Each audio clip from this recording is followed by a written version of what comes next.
زیاتر لە 10 ساڵە ئەم وڵاخانەی هەیە. هەمویان بوون بە ژینگە پارێز.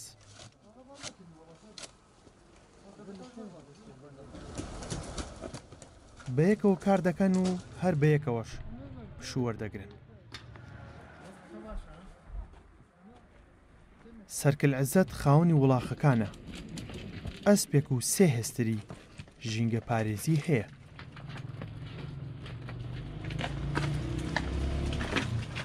وڵایی من تقریبی 12 ساڵ لەم کۆمپانیا و لە شارەوانی ژەکەم. ئەم وڵاخانەش ئەمە تەمەنی 9 ساڵە، ئەوەش ئەوەی 14 ساڵە هەمە، ئەمە 16 ساڵە عمری.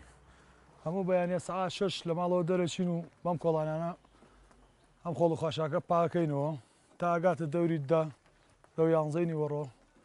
دەو 11 نیوەڕۆ وڵاکانە بینەوە بۆ شوێنی خۆیان ئیستراحەت دەکەن تا سەعات 1. سەعات 1 ئەگەڕێن تا سەعات 2 و دەوامان تەواو بێ و ئەڕۆینەوە. کوچە و کۆڵانە تەنگەبەرەکانی تەوێڵە لەلایەن ئەم ژینگە پارێزارانەوە کاری پاک و خایانی بۆ دەکرێت. چونکە ڕێگای ئۆتۆمبیلی نییە و هەر لە دێر زەمانەوە بەم جۆرە پاکراوەتەوە.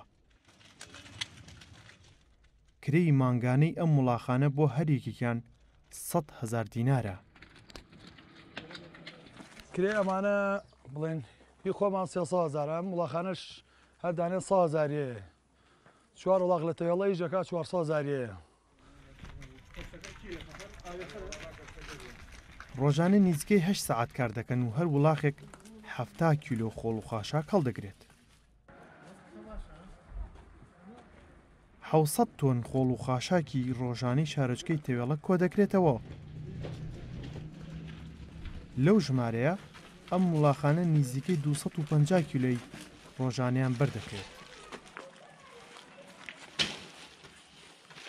ڕۆژانە ئەو شوێنانەی کە کەپس و ئامێریان ناگاتێت لە ڕێی وڵاخەوە ئەوان کۆیەکەنەوە و ئێمەش بەپێی پێویست چاودێریانەکەین. هێندە هاتوچۆیان کردووە شارەزا بوون. دوای ڕۆژێکی دوور درێژ لە ماندوێتی لە پاکردنەوەی خۆڵ و خاشاکی کۆڵانە بەرز و سەختەکانی شارۆچکەی تەوێڵە هەرێک لەم وڵاخانە خۆیان دەچنەوە بۆ شوێنەکانیان.